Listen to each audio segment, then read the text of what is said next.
Welcome to the Great Detectives of Old Time Radio. From Boise, Idaho, this is your host, Adam Graham. If you have a comment, email it to me, box13 at greatdetectives.net.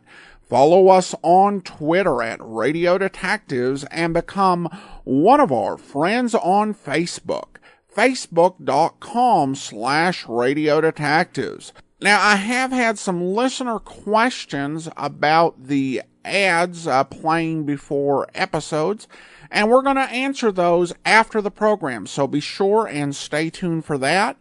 But now we're going to get into today's episode of yours truly, Johnny Dollar. The original air date on this one is March the 24th, 1951, and the title is The Byron Hayes Matter. From Hollywood, it's time now for Edmund O'Brien as Johnny Dollar. The insurance investigator that's working on the Byron Hayes killing? That's right. Who's this? I got a few things to say about the shooting. I can't say them to the police, but if you level with me, maybe I can say them to you. All right. I've got to be sure of you, too. Who are you, and how'd you find out about me? One of the papers mentioned that you'd come to New York. I guess you've read about me, too.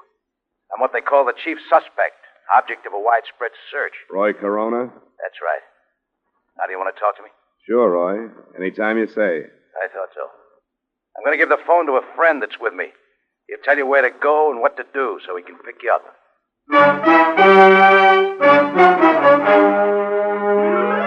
Edmund O'Brien in another adventure of the man with the action-packed expense account, America's fabulous freelance insurance investigator. Yours truly, Johnny Dollar.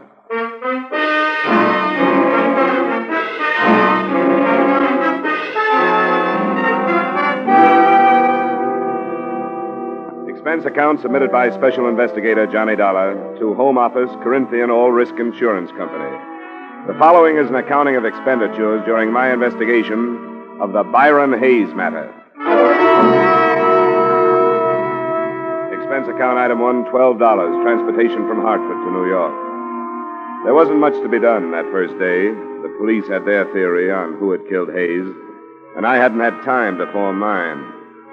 And then that evening, I received a phone call from a man who called himself Roy Corona, the basis of the police theory. 20 minutes later, according to instructions, I was standing on a 7th Avenue street corner holding a copy of Life magazine in front of my face so I'd be recognized.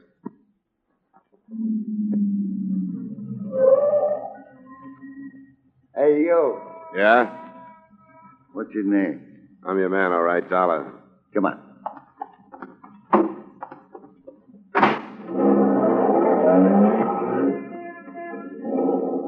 How are you, Dollar? All right. You didn't do anything I told you not to on the phone, did you? I told you I wouldn't do anything, didn't I? A lot of people make a lot of promises they don't keep. Maybe so. Well, I guess all I can do is either trust you or drive fast enough and far enough to shake a tail if I don't trust you. Or you can drop me if you don't want to go through with this. I didn't ask to come, you know. That's right. And I don't think you should have been asked. But it's Roy's neck, not mine. I'll just pretend there's a tail on me so I won't get out of practice.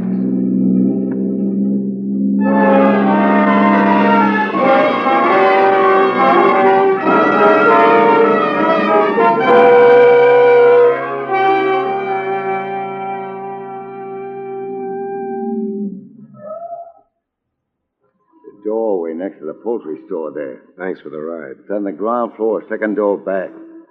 Tell Roy I'll sit out here for a minute and then park the car. Sure. Tell him I'll be in a little while. Yeah.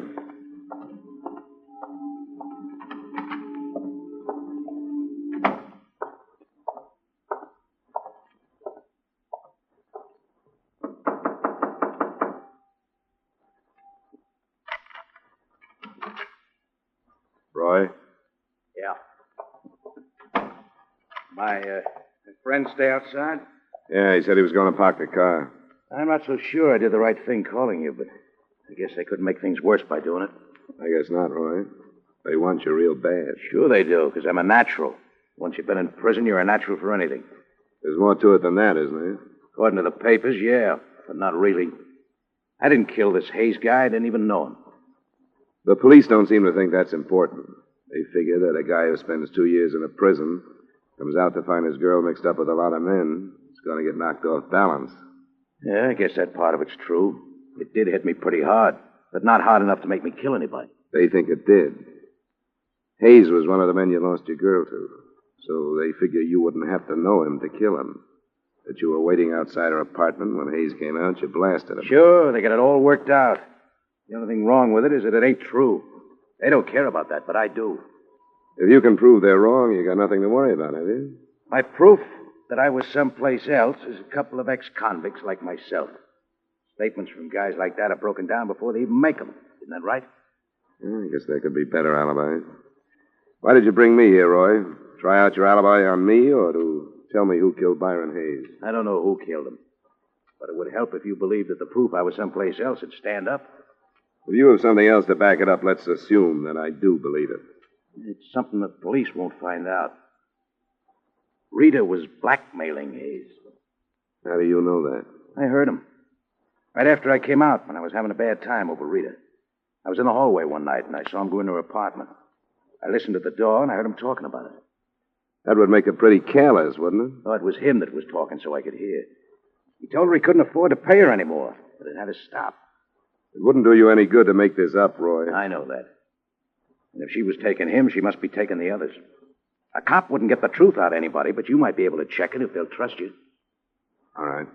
I'll look into it. What about the police? You gonna tell them? That I got it from you? Yeah. They'd either toss me into a cell or laugh me out of town if I did. Unless you'd like to stick around and back me up. I don't think I will. I gave it to you, and by the time my friend gets you back to your hotel, I'll be out of here and holed up someplace else. Sure, Roy. I thought you would.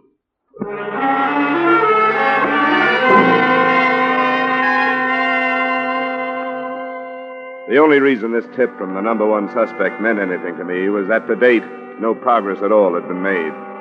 Rita Cobb, outside whose door Hayes had been killed, said she'd known him only casually, that he'd just dropped in.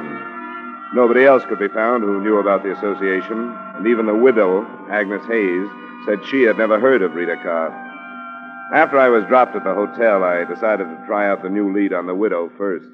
I've told the police everything I know, Mr. Dollar. I'm afraid it wasn't very much, Mrs. Hayes, and I wondered if there might not be something you didn't tell them because you didn't want to.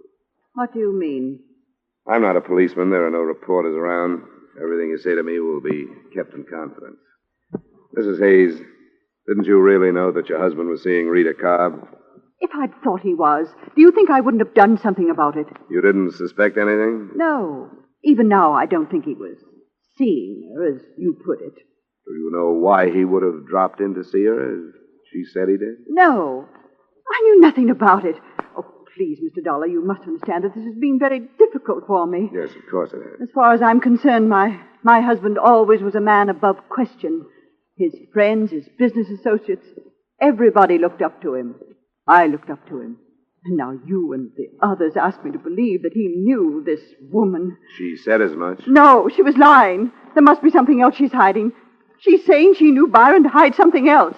She didn't know him. She's lying. We'll learn the truth, Mrs. Hayes. Someone told me that Rita Cobb was blackmailing your husband. That's not true. That he was heard saying he couldn't pay her anymore. That's not true. Why should he pay her anything? He didn't know her. All right, Mrs. Hayes. I only wanted to tell you what somebody said. It's not true. All right, Mrs. Hayes.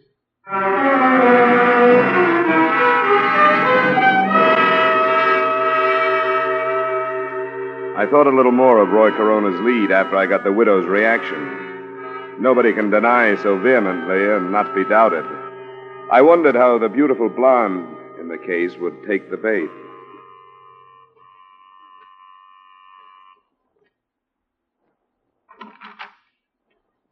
Hello, Miss Cobb. Hello. I'd like to talk to you. Why? I told you and the police everything I know. That's what Mrs. Hayes told me just a little while ago. I think I'd better come in. No.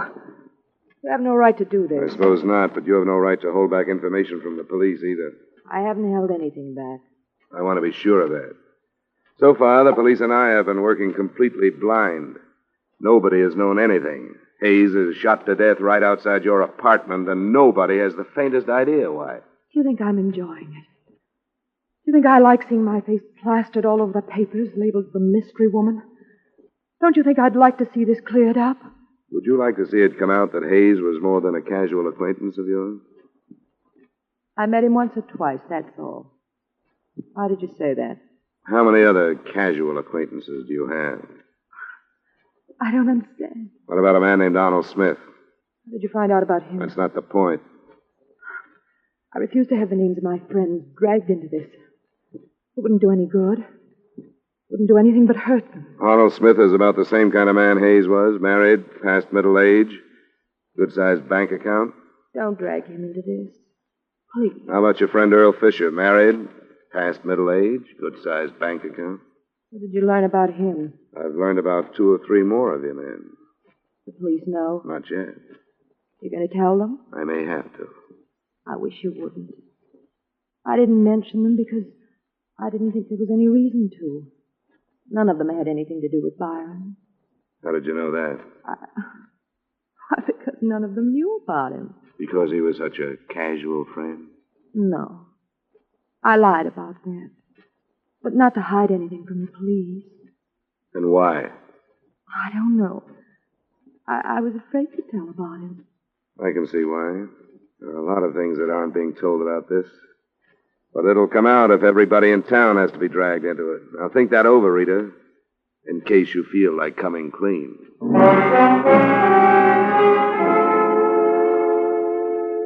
She didn't feel like saying any more to me anyway. It was about 10 p.m. when I left her. And my first stop was a phone booth a half block away from her apartment building. I dialed a number and got what I'd expected, a busy signal. It was nothing definite, but I would have staked my expense account total on the hunch that she was warning somebody. To bear me out, the phone was ringing in my hotel room when I got there. Johnny Dollar. This is Earl Fisher, Mr. Dollar. Earl Fisher? Yes. You mentioned my name to Rita Cobb a short time ago. Yeah? I had a feeling I should have talked to someone before this. That's right, you should have. I hope you can understand, however, my feelings. I naturally didn't want my name to enter this public. Naturally.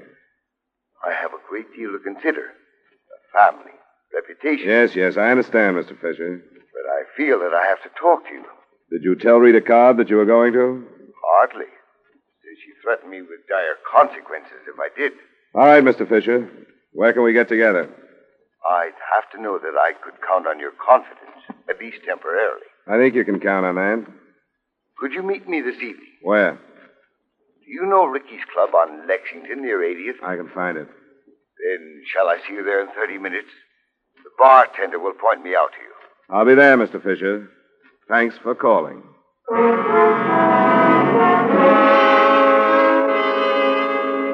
That was the first real result of the lead given to me by Roy Corona. The second was quick to follow.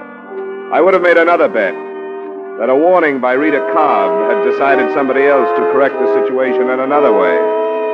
It happened when I left the lobby and called for a cab. Hey!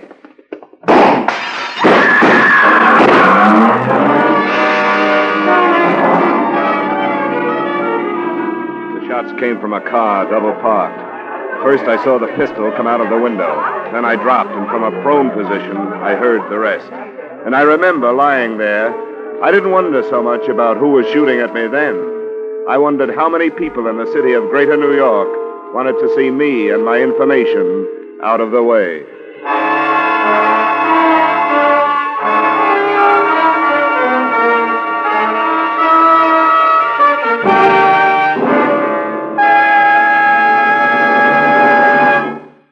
We will return you to the second act of yours truly, Johnny Dollar, in just a moment.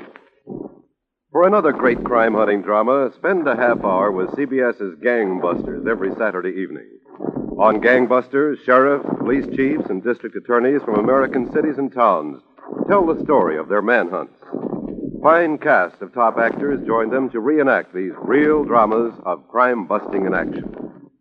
Gangbusters is heard every Saturday evening on most of these same CBS stations. Be listening this Saturday, won't you? Now, with our star Edmund O'Brien, we return you to the second act of yours truly, Johnny Dollar.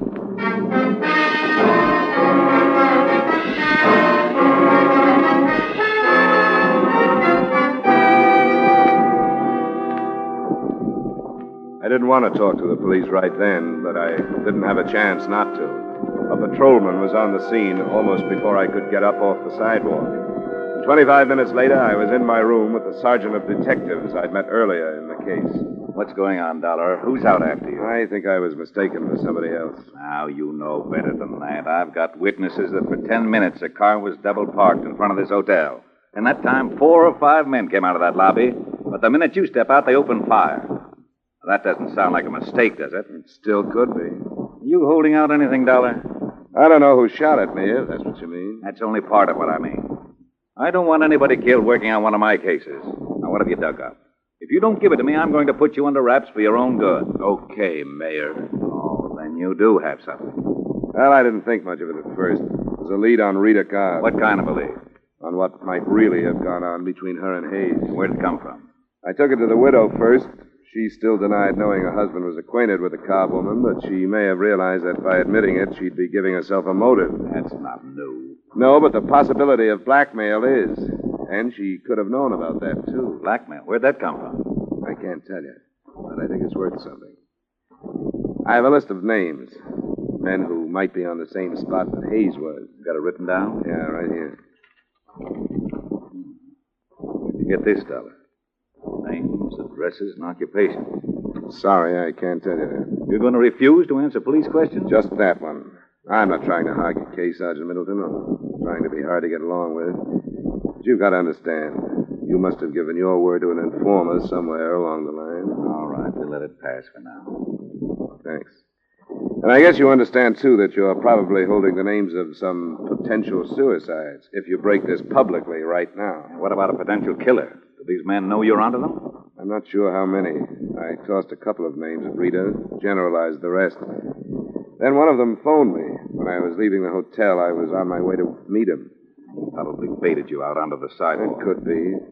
I couldn't tell where he was phoning from. Maybe right downstairs. Which one was he? This one, Earl Fisher. Married, family. Fairly big gun on the stock exchange. Motive enough to make a try on you? No proof that he fired the shots, but I'd pick up Rita Cobb as a material witness or something. Somebody might think of putting her out of the way if they haven't already. No, not if they know you have their names. I guess you're right. But I'll pick her up anyway. Let me get on the phone. Just try a check on Earl Fisher.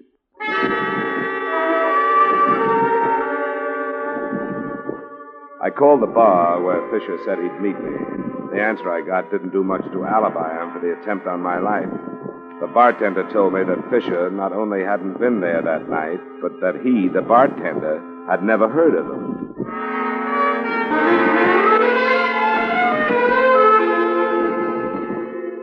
While Sergeant Middleton went out to pick up Rita Cobb, I hopped a cab, went back to the Hayes address to try the widow again. Is it absolutely necessary, Mr. Dollar?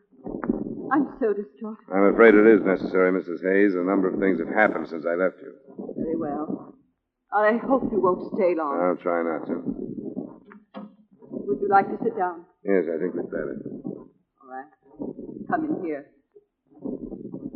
I hope you'll forgive the appearance of the apartment. I haven't had the servant in. Might have been better if you had, rather than staying here alone. I couldn't face her. I don't know how I'll be able to face anybody ever.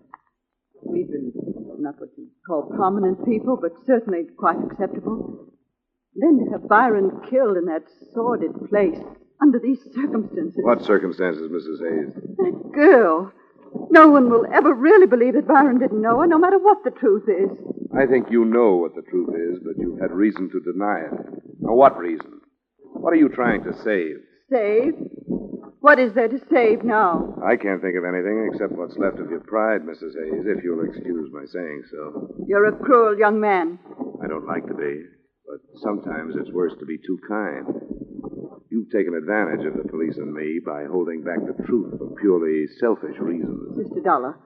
You're less interested in seeing your husband's death cleared up than you are in what your neighbors will think of you when the truth does come out. And it has come out. Mr. Dollar. And you're in danger of having to answer impeding the investigation of the death of your own husband. Now, what will your neighbors think of that? Mr. Dollar, what are you saying? What do you mean? Rita Cobb admitted to me that your husband was more than a casual friend. She's lying. Another acceptable husband admitted to me that she was blackmailing him. There are others. So it's only logical to assume that she was blackmailing your husband. That's not true. How do you know? It can't be true. The state will spend a year looking into Mr. Hayes' money transactions, if they have to. And there's something else.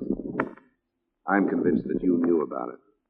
I was convinced by the way you reacted when I told you earlier tonight. I'm so confused. When I told the police how you acted, their first thought was that possibly you'd killed your husband. Your motive would be that you knew about Rita Cobb, so naturally you wouldn't want to admit it. Oh, don't think that. They can't, my own husband, no matter what he did. Police minds go that way when people don't cooperate with them. I was wrong. I thought it didn't make any difference. I thought nothing did with Byron's death. You knew about Miss Cobb, didn't you? Miss Cobb. Yes, I knew about her. Why didn't you tell us? Don't know. And you knew about the blackmail. Yes. Oh, I know why I didn't tell you. I've been trying to spare myself, as you said, but for far worse reasons. I'm responsible for Byron's death. How, Mrs. Hayes? Because I was a righteous wife. It wasn't enough that I found out about her and her blackmail, but I wasn't big enough to forgive him or even think calmly. If I had been, it would have ended. Then there would have been no reason to consent to blackmail. You learned just recently, then? Yes. I made him go to this woman. I made him go and tell her that he was through and that he was going to report her to the police. That's why he was killed. I sent him. And I was afraid to admit my responsibility. He was killed night before last. You must have learned that day. A man came here. He said Byron knew that woman. I didn't believe him. But when I faced Byron, then I knew. This man, did he give you his name? No. What did he look like? Was he dark? Not quite as tall as I am? Yes. Oh, please go. I've told you. I've told you. Now I want you to go.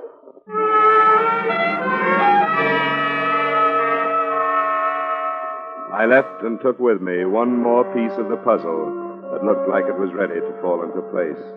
The man I described to her was my original informant, Roy Corona.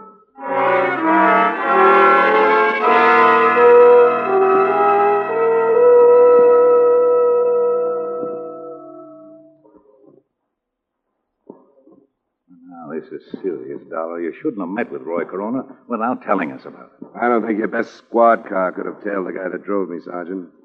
After I met him, he moved someplace else, so it probably doesn't make any difference. Then what do you think his game is? The way I see it, he was in love with Rita Cobb. 2 years in prison, he comes out and finds her involved with these men. He did enough listening at doors to satisfy himself that she was blackmailing Hayes as far as I can go. He's hoping to frame her for it or whether talking. Well, you shouldn't have met him when doors coming in. There. What did you bring me down here for? You're a witness, but looks like you're... What's downstairs? Some fast explaining, Rita. And Hayes. I told For you. blackmailing, hey? I found that out. It wasn't blackmail. I borrowed some money from Byron once in a while. That isn't what Roy Corona told Mrs. Hayes. Oh? I should have known. Well, I don't care what he told her. Go through just what happened the other night again. It's the same as before. Byron left, I heard some shots and ran out. Byron was lying there. You ran right out and didn't see anybody. That's right. You're sure you didn't see anybody? If I had, don't you think I'd say so? You didn't see Roy Corona? I wish I had. But I don't care what you've got on me. I'm not changing my story. I heard the shots, ran out, and Byron was lying there. Have you seen a lawyer? Is there a law against that? Are you sure you didn't run out first, then hear the shots, and then see him lying there? Are you asking me if I killed him? If you didn't, who did? I heard the shots, ran out, and he was lying there. We've figured out a motive for you now. Byron's wife got after him, made him come down and tell you he was going to turn you in. Didn't he say that? Turn me in? For what? Byron and I were good friends. He dropped in. So you prove that's what he said. We've got pretty good proof that you were blackmailing 5 men at least. Oh, I don't think you'll find anybody who'll say that's what it was. Yeah. You had enough, Dollar. I've had enough.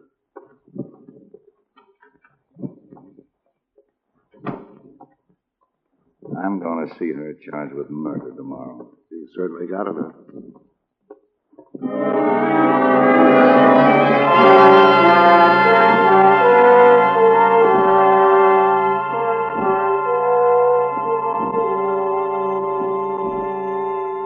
That's the way things stood that night, and until my hotel room phone rang in the morning. Johnny Dollar. Dollar, this is Roy Corona. Yeah, what do you want? I read in the morning paper they're charging Rita with murder. That's right. She didn't do it. I did. What are you talking about? What's the matter with you? Nothing's the matter with me. Only she didn't kill him, I did. I shouldn't have, but when I found out she was seeing him and she wouldn't see me, I went crazy. I saw him come out of her apartment and I killed him. I want you to come and get me. Nobody has to come and get you, Roy. Nobody's interested in you. If you want to make a statement, look up Sergeant Middleton and make one. I can't do it that way. Look, I'm where you first met me. Bring the sergeant and come out after me. Do it fast before I change my mind. Hello? Hello? After working half the night, it bothered Sergeant Middleton even more than it did me. But it was something that we thought we should look into. About 45 minutes later, we were knocking on the door of the dingy room next to the poultry shop. Who's that? Dollar? That's right, Roy. Oh, you came too late. I told you I might change my mind. Well, I have. Oh, come on, Roy. Don't be ridiculous. No, I killed him. If there's no chance of working out a life with Rita, you might just... Look, Roy, everything is just... Okay, Dollar, let him have it.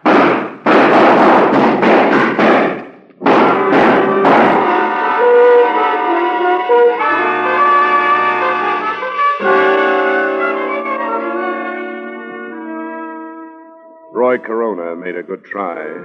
As well he might have, since he went to Mrs. Hayes and started the whole thing. But his shots went wild, and the sergeant's mind did too. When we dragged him out, he was still telling the same story.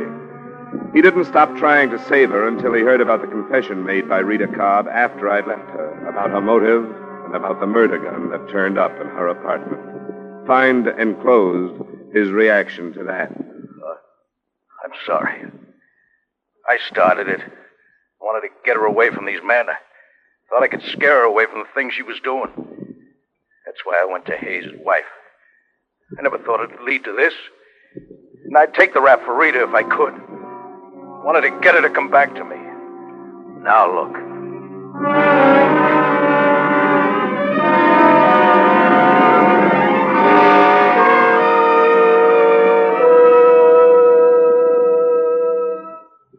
Expense account item 2, $140 miscellaneous expenses in New York.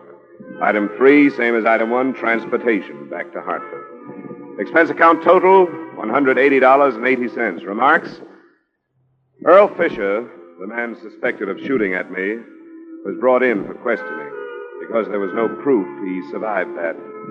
But I felt sorry for him. I saw his wife, and what lay ahead for him at her hands was obvious. He was a condemned man. Yours truly, Johnny Dollar.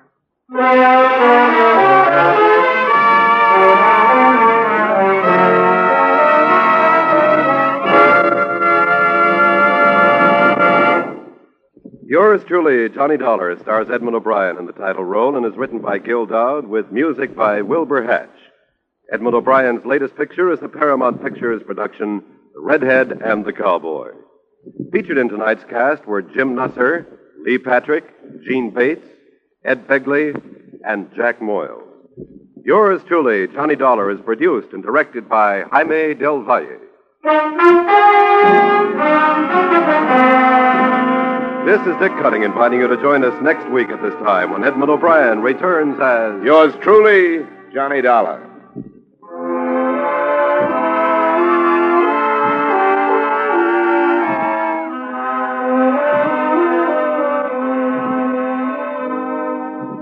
It's faster, it's funnier, it's got new life and a brand new punch because Jan Murray has taken over. It's CBS's Saturday night musical quiz, Sing It Again. An hour of mirth, melody, and money That's heard on most of these same CBS stations. Yes, Jan Murray is your new host. Alan Dale, Judy Lynn, the Riddlers, and Ray Block are your music makers. And there are still loads and loads of cash for identifying the new Phantom voice. Be sure to hear the new Sing It Again, starring Jan Murray, tonight on CBS. Stay tuned now for Von Monroe's Caravan, which follows immediately on most of these same stations.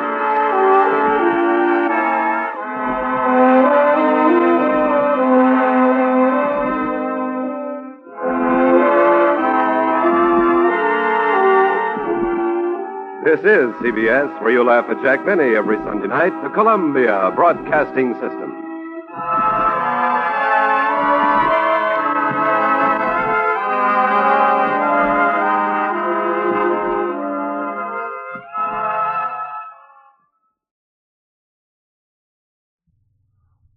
Welcome back.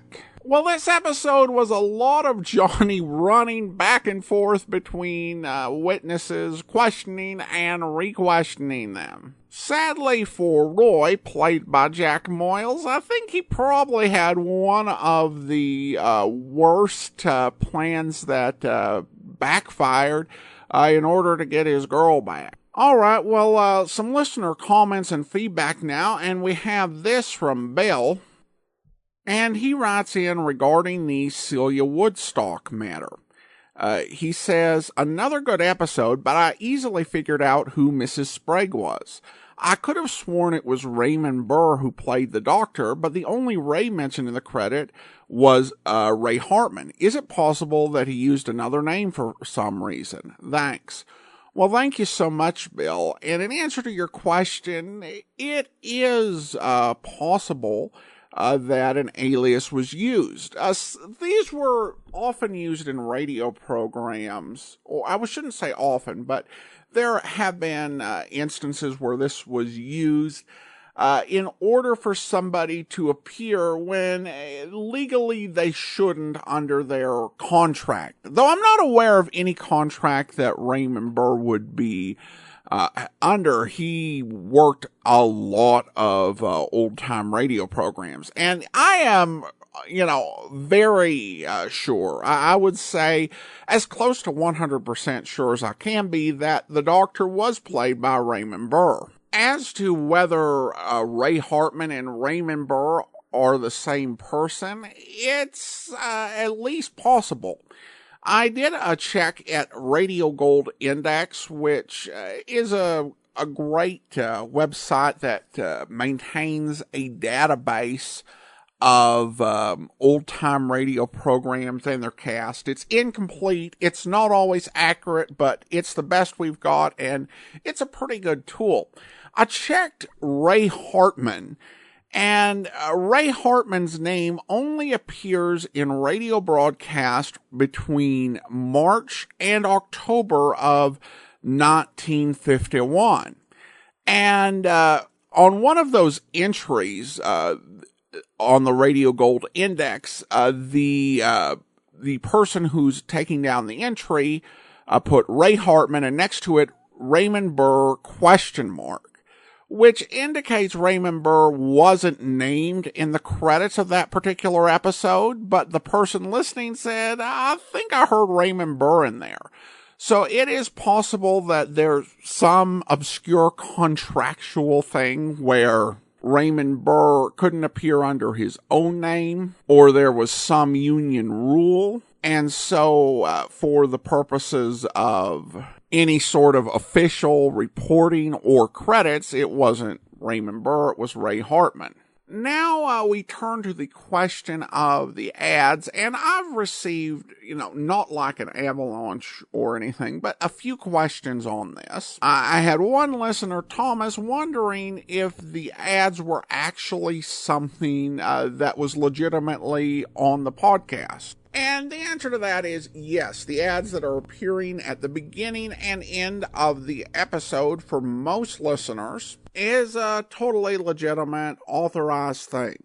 And I'll go into a little bit more detail on this for those who are interested. Essentially, we've been working on trying to find sponsorships for the podcast. We've had Go to My PC, Go to Meeting, Audible, Blue Apron, the Malicious Life podcast, and quite a few others. And it's kind of been a comes and goes sort of thing.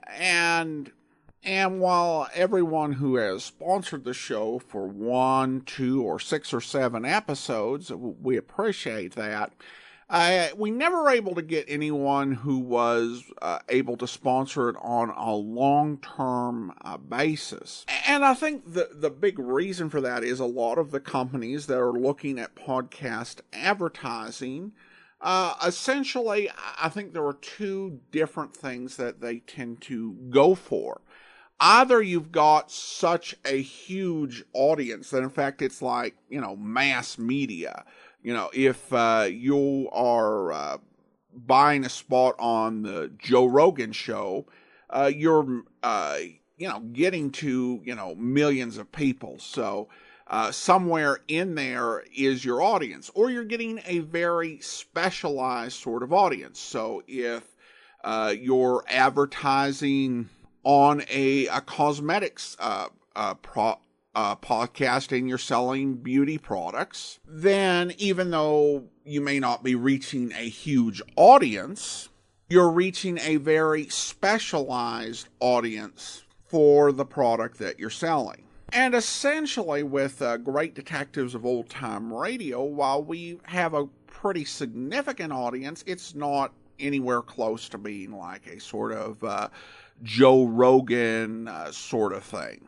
And at the same time, there's not really a big company which has got some service that is such a perfect match for our podcast to make it a sort of natural sponsor.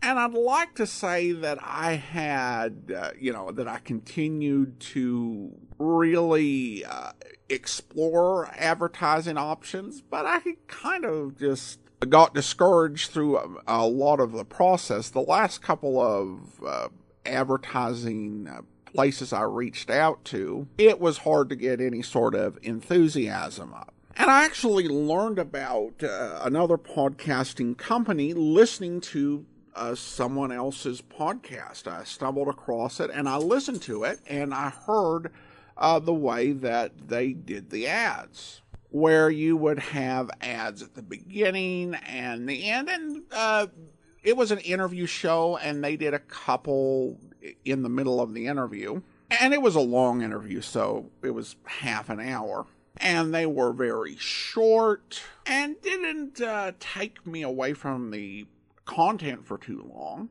And I didn't find any of the ads annoying. And so I was listening to this and I wondered if it was something that I could get set up on the Great Detectives of Old Time Radio. And I looked into it, asked some questions, and that's how it got set up. And I do think the ads kind of really work rather well for our podcast. In many ways, they're like local ads that radio stations sell to appear on syndicated programs. And I've gotten ads for local car dealership, Les Schwab, which is a tire store here in the Northwest. I don't know how far their brand spreads throughout the country. For now, though, this is working really well. We're going to be looking at doing some things that we haven't done in a while, such as making more programs that we've done in the past available as separate feeds that you can subscribe to in iTunes and other stores. And hopefully with some of these improved resources, we're going to be able to bring you a better product over the coming years. So again, I'm hopeful about how this is going to go, but I'm also cautious after so many years of doing this. And if you would rather not hear ads, if you have our app, you can listen on the app and there are no ads. And the same thing if you listen directly off the website. And I hope that's answered your question, and perhaps I've even offered more information than anyone wanted to know about podcast advertising. I want to go ahead and thank our Patreon supporter of the day. I want to thank Mark, Patreon supporter since January 2016, currently supporting us at the rookie level of $2 or more per month.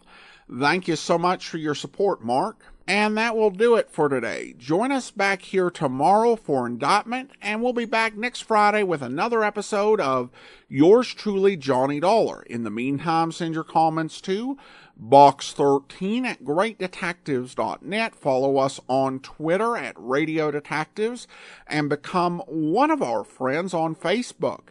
Facebook.com/Radio Detectives. From Boise, Idaho, this is your host, Adam Graham, signing off.